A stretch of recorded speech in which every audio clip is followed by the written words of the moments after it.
Hello, everybody, and welcome to the Royal Ramble Podcast. I am your host, Zach Stevens, and yes, guys, I am back. I know it's been a couple of weeks, took a little bit of a vacation there, but after SummerSlam last night, after NXT TakeOver on Saturday, I had to sit down and record a podcast, mainly because I have a lot of thoughts when it comes to what happened on Saturday and Sunday.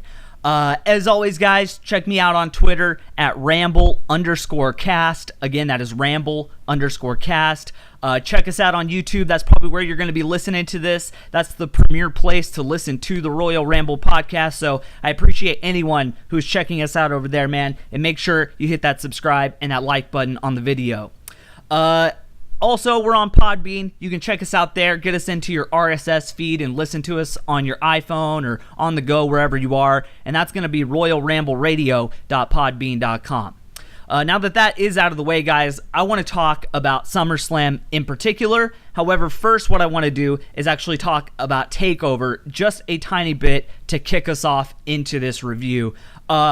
Like I said on Twitter, I don't know if you guys checked it out or not.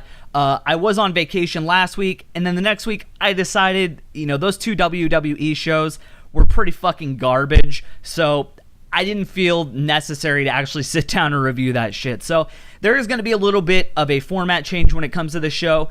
I'm going to do it whenever I feel like it. I'm going to try and do it more often than not, but as football season comes around and as I'm starting to start up school again, I'm going to have less free time, essentially. So I'm going to pick and choose when I drop these reviews and hopefully just gain a following as I go along. And the main thing is, I don't think I want to recap matches as in-depth as I was on previous episodes. Rather than telling you, exactly what happened play by play, essentially, I just want to go out there and talk about the match and then move on and talk about my thoughts in general about where WWE is headed and the build-up and the promos and whatnot, all the good stuff. So that's what I'm going to do, man, and just see how I like that. I'd rather, just riff on this stuff rather than take, 20 pages of notes, which is what I was doing before.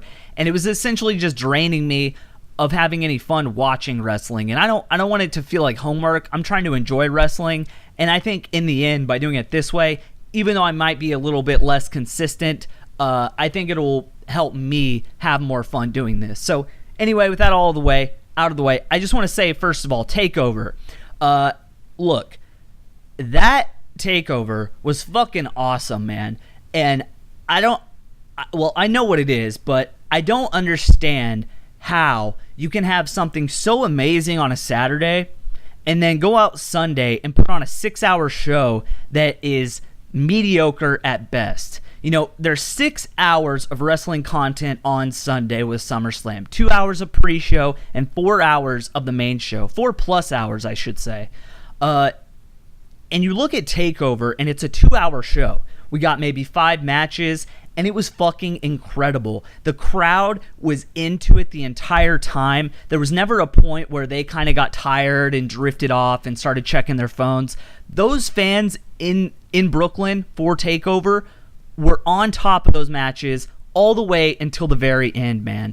Look, I don't watch a lot of NXT, so it's hard for me to say, like, oh, that was a good build-up and that was a good payoff, so I don't really follow much of that. But I can sit down and watch a TakeOver anytime it happens, and guess what? It doesn't matter. None of the story matters. None of that shit matters when it comes to NXT. It's all about that in-ring style that they have, man. And look, Johnny Gargano and Andre Cien Almas, or whatever the fuck that guy's name is, I'll never get that right. Just Almas is what I'm going to call him. Those guys tore the fucking house down. And I don't know what it is about Johnny wrestling, man, but every single TakeOver that he's on, whether it's in a tag match or, with DIY or whatever they were doing in the past, or whatever he does, man, he steals the fucking show. And I know a lot of people are saying, like, oh, when he comes up to the main roster, Vince will ruin him. And I 100% agree. They have no idea what to do with that guy. So I'm hoping that he can stay in NXT for a while because, man, he could be the face of that brand.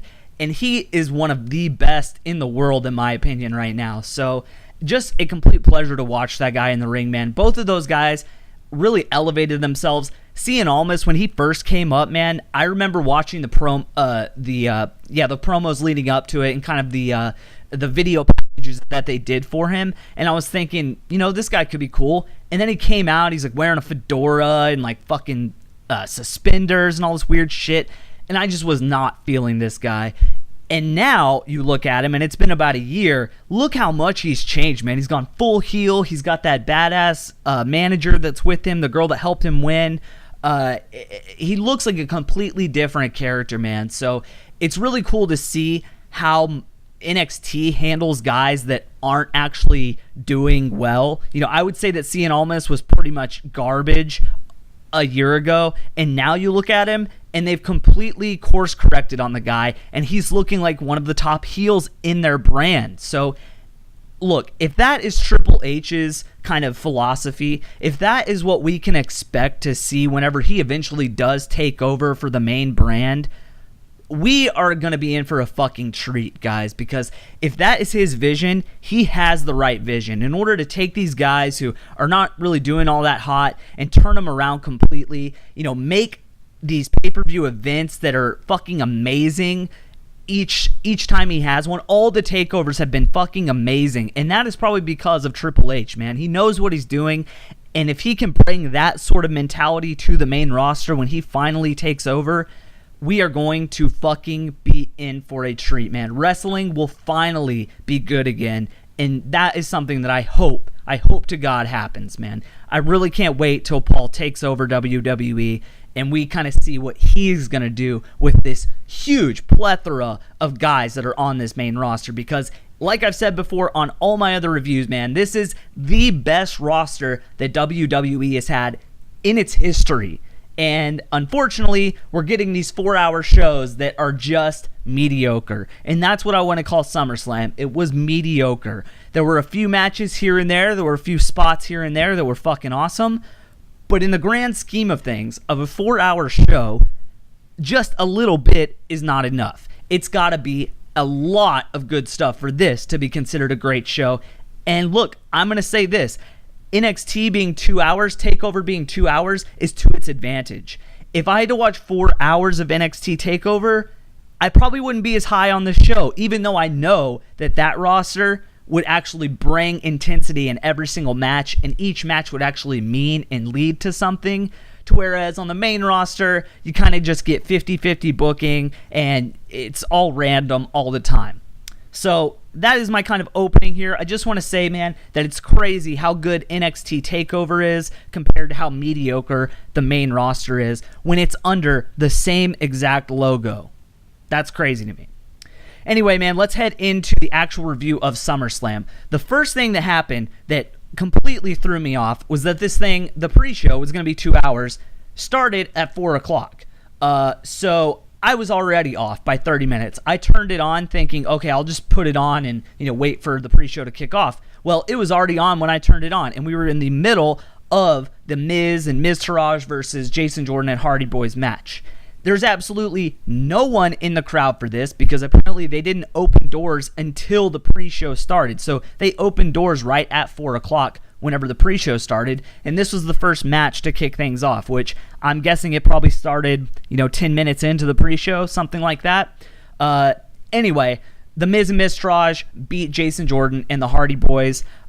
Really sad stuff to see the Hardy Boys being treated like this, man. You go from having one of the biggest pops in probably the history of wrestling with their appearance at WrestleMania this past year to now being the first show on the pre-show of SummerSlam, wrestling in front of maybe 40, 50 people, something like that. That is sad stuff, man. And I've said it before plenty of times, the nostalgia pop with the Hardy Boys has completely faded at this point. They have to find a way to get that broken gimmick. Whether it's going to be broken, whether it's going to be awoken, the WWE has to figure this shit out, man, because otherwise the Hardy Boys are starting to head in that Dudley Boys direction, and that is not good, man. We don't want to be, sitting here a year from now saying, oh, the Hardy Boys have left WWE, they've now retired, they're going back to, TNA or whatever the fuck. So that is not where we want to go, man. We need WWE to figure this shit out and actually get some sort of cool gimmick for the Hardy Boys. Alright, so the next match that they actually had on the pre-show, which, again, another head scratcher here. Well, last Monday, Akira Tozawa finally beat Neville and dethroned him as the king of the cruiserweights, and he became the new cruiserweight champion. That was Monday. That was 6 days ago. Roll ahead to Sunday. Guess what? Neville defeats Akira Tozawa and regains his cruiserweight championship. Really makes no sense to give Akira Tozawa the championship on a Monday. 6 days go by, put him on the pre-show, and then take the belt away from him. That doesn't make any sense to me, guys. That is some horrible booking. And look, a lot of people are saying that, hey, maybe tonight on Monday Night Raw, Akira Tozawa will, do his rematch and he'll get the belt back. If that is the plan, if they're just going to hotshot the title back and forth, that will be the death of 205 Live, and it will be the death of this Cruiserweight Championship match, or a championship belt. No one wants to see that, man. What we need in the Cruiserweights, we already have this badass heel in Neville, who was going on a tear with the belt. He had an awesome reign going. He was defeating everybody. He had a nice streak built up. And then you guys throw it away to Akira Tozawa on a Monday Night Raw, which I'm thinking, okay, well, I guess Akira Tozawa is going to be the guy. And then we come to Sunday, and then you throw all that away, and now he's got the championship back. So what is the point of building up Neville so strong, only to have him lose to someone for 6 days? That is horrible booking, man. And if they're just going to, hot shot it back and forth, Akira gets it, then Neville, then Akira. No one wants to see that shit, man. Neville is the big badass heel. And what we need for 205 Live and what we need for the Cruiserweight division is a true babyface that we can actually get behind. Austin Aries was kind of in that role before he was let go. But the problem was they never gave him the belt. They never let him beat Neville for the title. But instead, they just let Akira Tozawa win on a random Monday Night Raw for 6 nights, but they couldn't give it to Austin Aries. That's backwards thinking, man. That's fucked up. No one really cares about Akira Tozawa. I tried to get behind the guy, but I'm just not feeling him, dude. I'll be honest. I'm not feeling Akira Tozawa. And the fact that he beat Neville on Monday Night Raw left me scratching my head in the first place. I was thinking, this is the guy? Really? This is the guy that you guys want to put as the faces of the cruiserweights right now when it's completely struggling? And obviously, that's not what they want to do because they just gave the belt back to Neville. So what does 205 Live need to do? They've got to find a true babyface that people can get behind. They've got to start wrestling like they did on the Cruiserweight Classic, which is not going to happen because they're wrestling that WWE safe style now that they're, on TV each week. They've got to do it safe, so we can't have awesome matches like we had in the Classic, which is what we all want. That's what we all thought we were going to get with 205 Live, but no, that is not the case. We aren't getting that. So will Akira Tozawa actually get the belt back on Monday Night Raw tonight? I have no idea. If he does, this division is completely dead. No one is going to want to see that shit. No one wants to see the belt that has no momentum behind it in the first place being hot-shotted between two guys where only one of them is someone that they care about in Neville, and he's the heel. So in the end, it's hard to root for the guy when he's the heel, when we're trying to get behind a guy and have him actually dethrone Neville, who's been on this awesome streak. But unfortunately, they threw that all away by having Neville lose and then just said fuck it and gave him the belt back. So what are they doing with the Cruiserweights? I have no fucking idea, but that left me scratching my head and actually ended up kicking off a streak of championship swapping. There was a lot of belt swapping on this card. This was the first one. Boom, Neville gets the belt back. We go into our next match, which is the SmackDown Tag Team Championship. And yes, this match was on the pre-show. And Big Cass and Big Show was not. What the fuck, WWE? These two teams last on Battleground, they were the only redeeming match out of that entire fucking card. And then you guys stick these guys on the fucking pre-show. Makes no sense to me, man. This was easily one of the best matches of SummerSlam, and it happened on the pre-show, guys. It happened on the pre-show. So you can say what you want. New Day and the Usos are two of the best tag teams in WWE. The fact that they weren't given the respect and put onto this actual card just speaks volumes of how backwards and just stupid and incompetent WWE is being with their card. this match was awesome. The entire crowd was going crazy. We had "This is awesome" chants. We had "Yes" chants. People going nuts for this match. The Usos looking amazing. The New Day's looking good as well. Unfortunately, though, the New Day does end up losing, and the Usos beat the New Day. So, again, another title swap, another quick switch of the belts. I have no idea what they're going to do at this point. Based off NXT, I'm going to say that there are going to be some call-ups because at TakeOver, they did show a shot of Daniel Bryan and Shane McMahon in a press box, watching the match, kind of scouting. So my guess is that we probably will get some call-ups on Monday and Tuesday. Will it be a tag team to kind of go face the New Day? Maybe Authors of Pain, who lost their belts to Sanity at TakeOver. I could see that totally happening. But the Usos get their belt back, man, and quite honestly, I don't think they should have ever lost it in the first place. It really didn't make sense to give it to the New Day, even though, it's the New Day. It's always going to make sense for them to have a belt, I guess, but the Usos were doing so great, it didn't make sense to me to dethrone them quite yet, and here we are on SmackDown with WWE going with what I said and giving the belt back to the Usos. So, another head scratcher, but in the end, man, this match was so good that I didn't really care about what happened. I was just happy that we actually saw an amazing match. Then we kick off the actual show, man, and we have the Women's Championship match. We have Natalya. Well, actually, no, that's not true. We actually had John Cena versus Baron Corbin. This list that I'm looking at is not even listing all of the matches on here. I'm looking at WWE's SummerSlam 2017 results here to go through all these matches. They didn't even put this match on this list. So that tells you right there how important this shit is to them. Anyway, SmackDown Women's Championship match.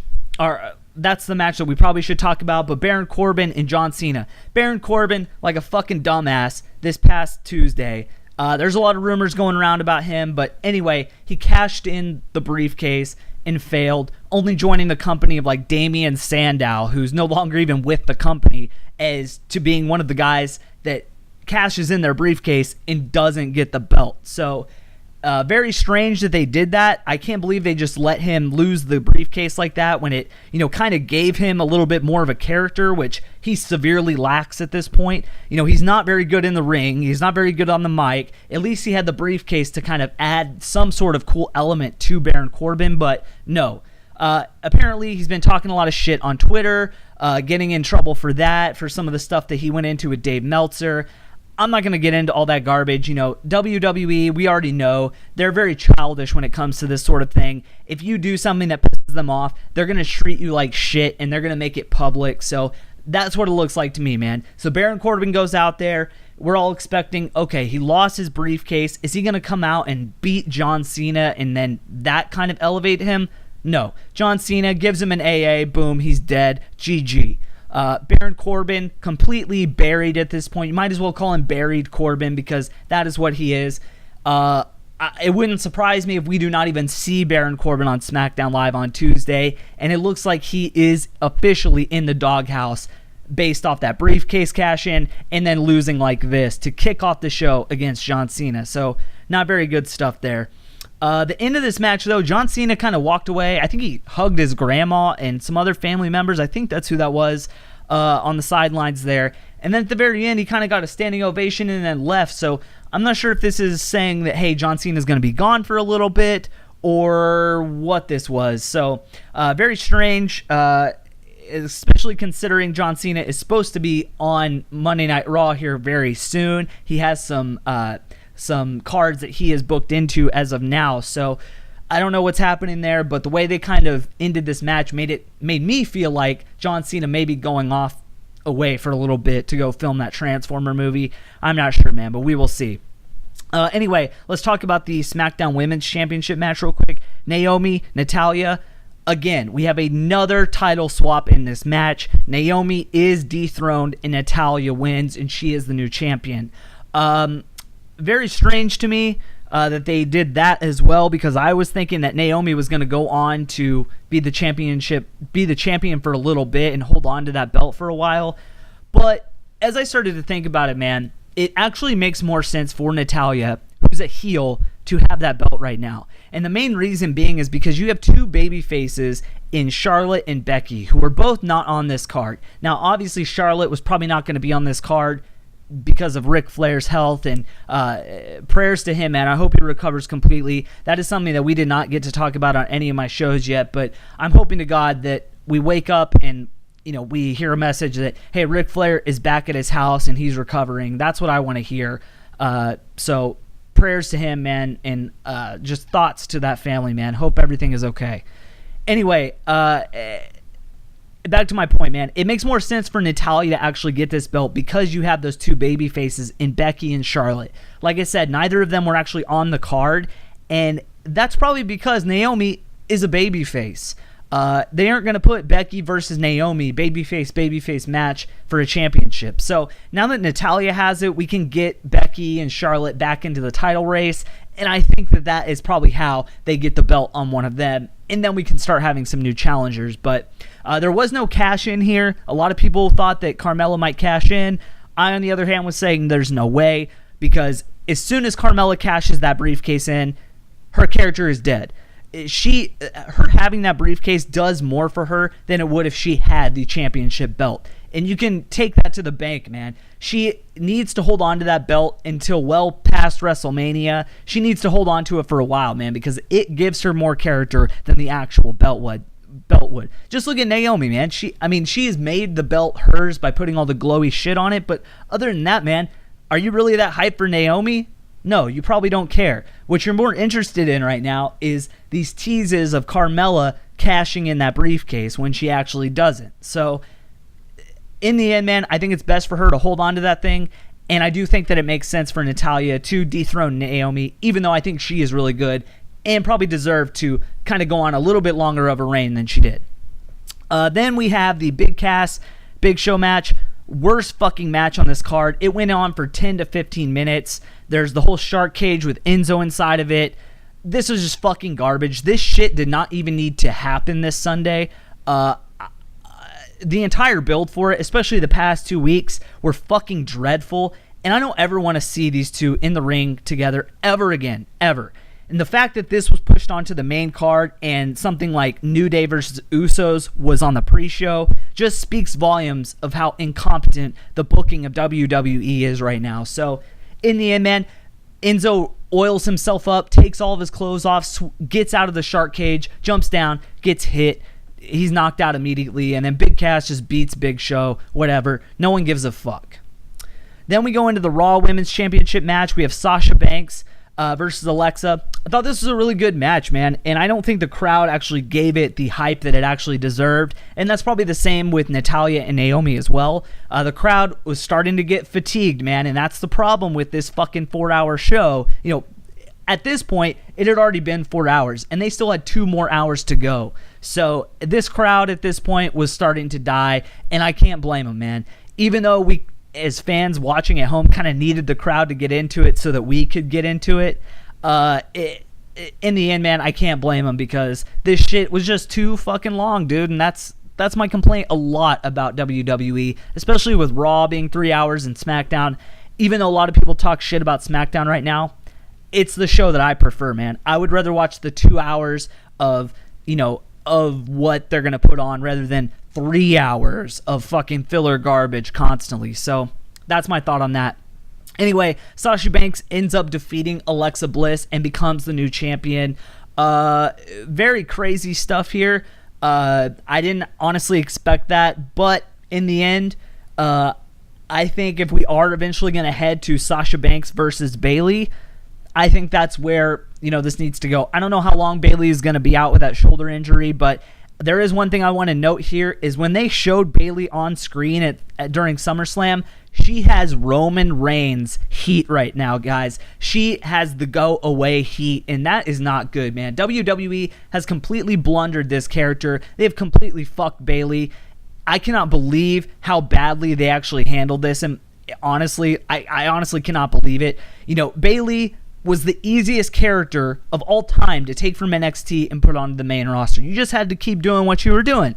Build her up as the underdog who eventually wins and have her, play to the kids, man. That's what she is. She's the merchandise selling John Cena female, essentially.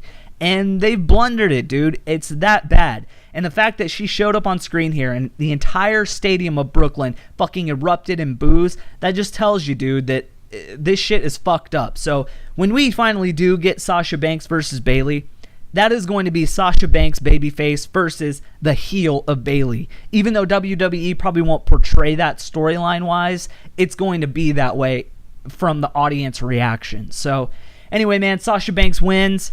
Pretty crazy stuff. I think Alexa Bliss will probably get a rematch. That's what I think is going to happen on Raw tonight. I think Alexa Bliss will reenact that championship clause, or the rematch clause, I should say, and possibly win it back. I don't know, man. We will see. Next, we had Randy Orton versus Rusev. Easily one of the shittiest builds I've ever seen, but I'm glad that this match ended quickly. So Randy Orton comes out. Rusev attacks him for about 2 or 3 minutes. The bell finally rings, and Randy Orton, boom, hits him with the RKO, pins him 1, 2, 3. Rusev essentially jobbed out there. He immediately went out there and died. I don't know if Rusev has pissed someone off too. There's a lot of people in the doghouse right now. If you want to count Rusev, you can, but Enzo and Baron Corbin for sure. But yeah, man, Rusev loses in about 2 seconds, and that was that. So not really sure why they aren't going to build Rusev up as a big badass heel. That is something that SmackDown needs right now. I don't know why they're treating him like this, but hey, man, why does WWE do any of the things they do? I have no idea. Next up, we have the Demon Finn Balor versus Bray Wyatt. Finn Balor does actually win this match. He comes out as the Demon.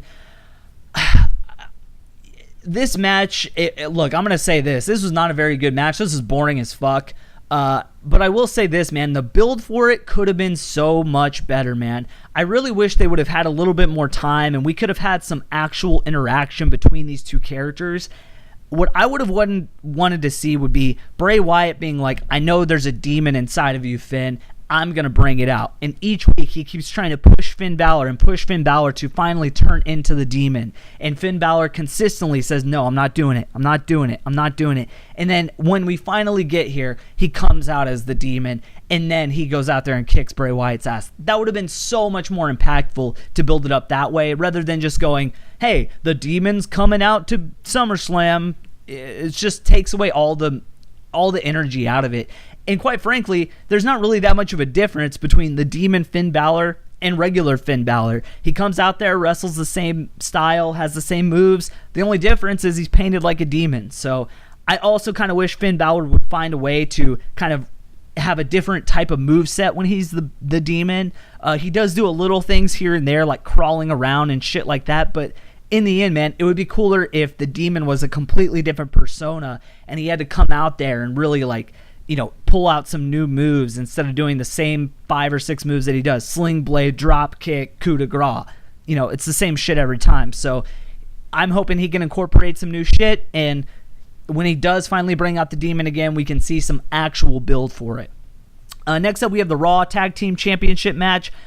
I'm so glad that they did this, man. Dean Ambrose and Seth Rollins beat Cesaro and Sheamus. I'd say the highlight of this was, well, actually the match was really fucking good. I'll say that, man. I really like Dean Ambrose and Seth Rollins as a tag team right now. They actually did some cool tag team offense, which is something that I honestly wasn't expecting, considering how short of a period they had to kind of work together. But they actually looked really good out there, man. And I'm really interested to see where this storyline goes in particular, because it's very obvious to me that something is going to go down here, whether it's Seth turning again, or more likely Dean Ambrose turning on Seth Rollins. Or they could go the complete opposite way, man. Roman Reigns could join in, and boom, Shield 2.0. There's a lot of different directions they could go with it, and I think that's what makes me excited for it. So Dean Ambrose and Seth Rollins win. One of the highlights in this match was that a beach ball actually started getting tossed around in the crowd during this match. At one point, the beach ball falls to the ground, okay? And it's within sight of Cesaro. And he makes the split-second decision to run over there, hop over the barricade, grab that beach ball, and fucking rip it to shreds with his own bare hands. Easily one of the coolest fucking things I've ever seen Cesaro do. Maybe even one of the coolest things I've ever seen at a pay-per-view, honestly. look, I hate the beach ball shit. I think it completely detracts from the match in the ring. And the main thing here is that it's disrespectful, dude. I understand if you want to boo a match or you want to say boring and whatnot, that's cool. But the beach ball shit has to stop, dude. It's such a tired, fucking played out trope at this point. And then we hear, oh, beach ball mania and all this stupid ass shit. You guys have got to stop doing that, man. And I'm so glad Cesaro came in and fucking said, fuck that shit, and ripped up that ball, because it was distracting to the audience. It's distracting to everyone in the crowd and the wrestlers as well. So let's cut that shit out from here on out, please. And if we see another one, let's have Cesaro run out there and grab that shit too. That would be amazing. So props to Cesaro for doing that. Them dethroning them as champions, I have no idea where Cesaro and Sheamus go at this point. They'll probably rematch again. But I'm more interested to actually see Dean Ambrose and Seth Rollins go on to face guys like the Revival and the Club and all these other tag teams, man. That is what I'm more interested in seeing than anything. And then eventually I think Dean does turn, and we have the Dean Ambrose heel turn that we've all been waiting for. Next up, we have the United States Championship match with Shane McMahon as the special guest referee. This match was pretty good, actually. I think at this point, though, man, I was feeling the fatigue. It was really hard for me to get excited about this shit when I've been sitting there for 6 hours at this point. I was getting tired of wrestling in general, so even though it was some of my favorite guys in the ring, it was hard for me to get excited about it. But in the end, man, these two guys went out there and put on a great match. By the end, I finally woke up and got into this shit. Shane, as the referee, though, was very distracting. I'm not sure what it was, man. It's just maybe because he's so big and it's Shane McMahon, it's hard to take your eyes off of him and concentrate on the two guys in the ring that we're supposed to be watching. I don't know what it was, man, and he was in, out of place a lot of times, and he got involved quite a bit in this match. A lot of pushing matches between both guys, yelling at him back and forth. And then eventually, AJ Styles does end up winning, and it looks like Shane McMahon and Kevin Owens are going to have some sort of issue to play out, probably at Hell in a Cell, which we all know, if there's a Cell match, Shane McMahon is probably going to get involved. So I could see that being our match for Hell in a Cell, Shane McMahon versus Kevin Owens, and AJ Styles goes on to face someone else for the U.S. Championship at this point, because we don't need to see AJ Styles and Kevin Owens anymore. Even though it's a great match, at this point, man, we probably run it dry. We don't need to see these guys rematch anymore. Let's move away and let's start some new feuds starting on Tuesday. WWE Championship match. We had Jinder Mahal versus Shinsuke Nakamura.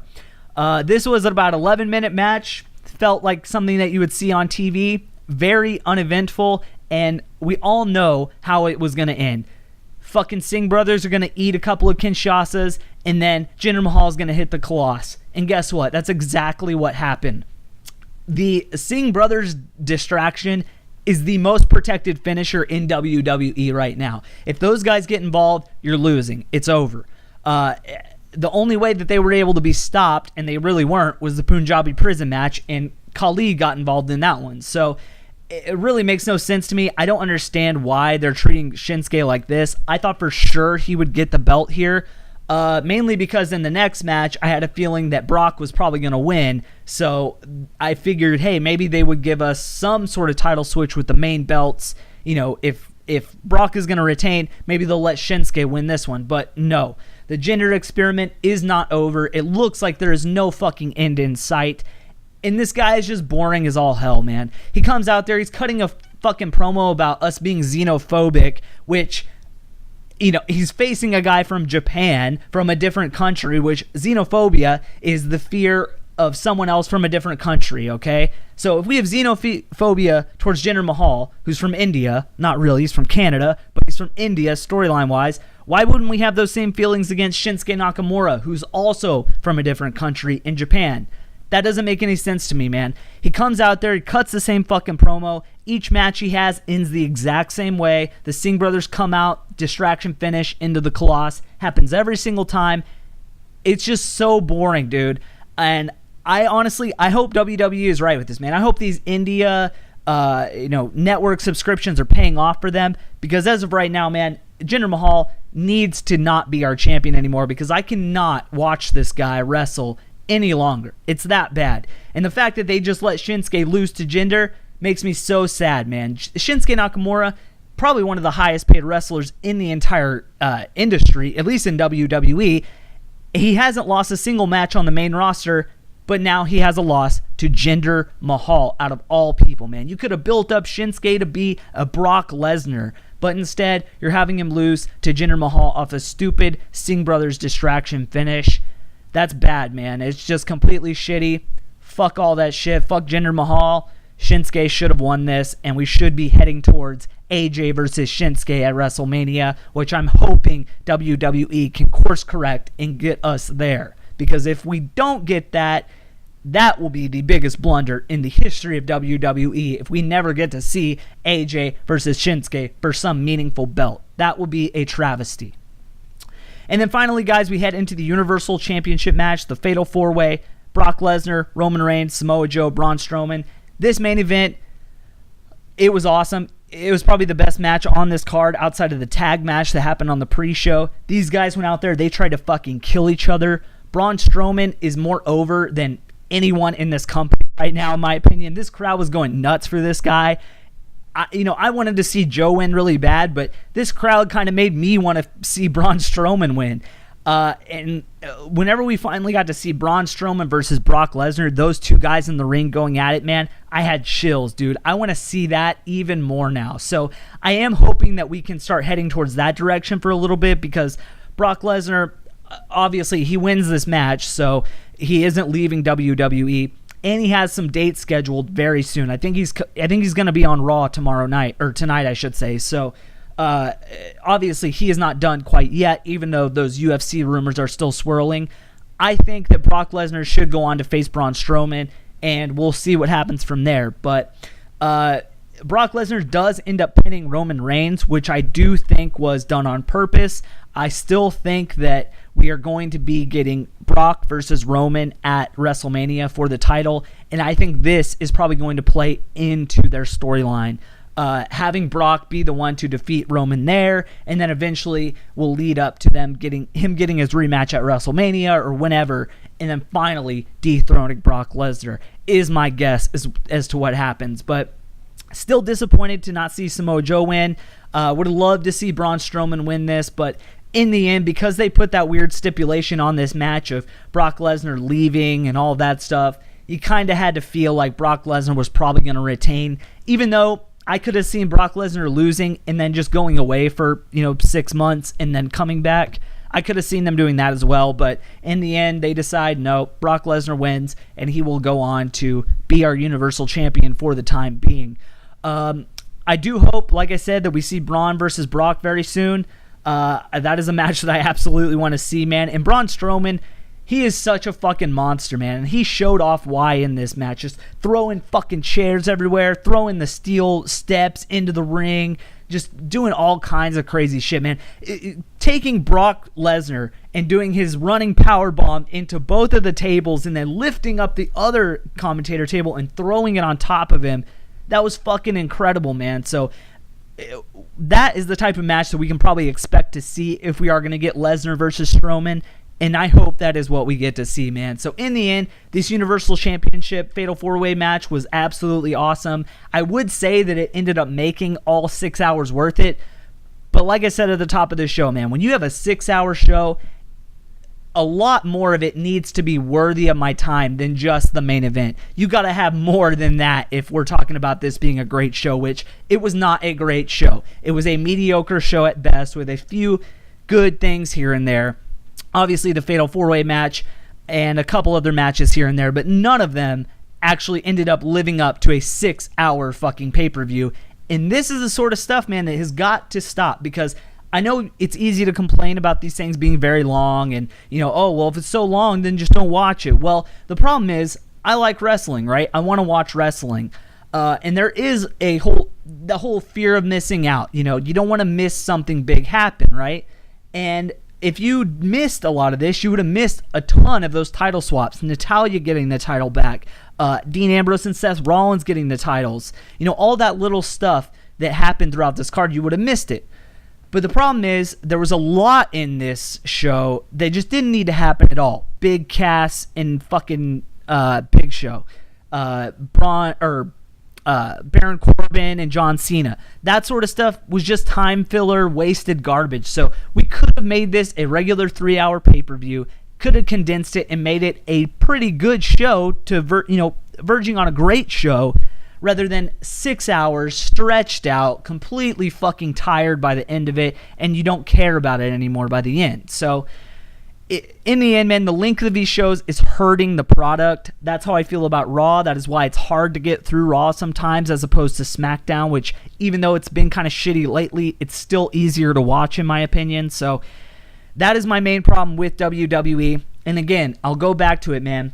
NXT TakeOver, 2 hours long. Amazing. One of the best takeovers I've ever seen.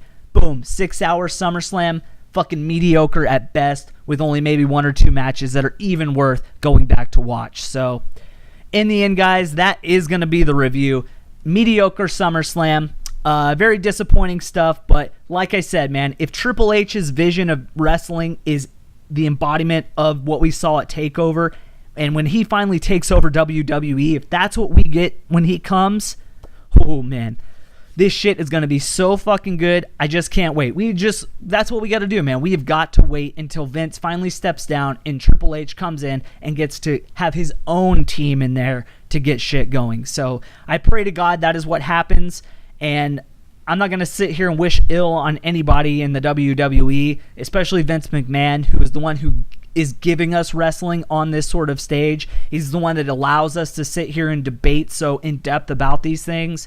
But obviously, I have some disagreements with what he thinks about, and in the end, I'm hoping that he can eventually give the reins over to Paul and let him go on with the show. So in the end, guys, that will be the review. That was the Royal Ramble podcast. Like I said, I'm going to do these when I feel like it now, and I appreciate anyone who checks out the show. So check me out on Twitter at Ramble_cast.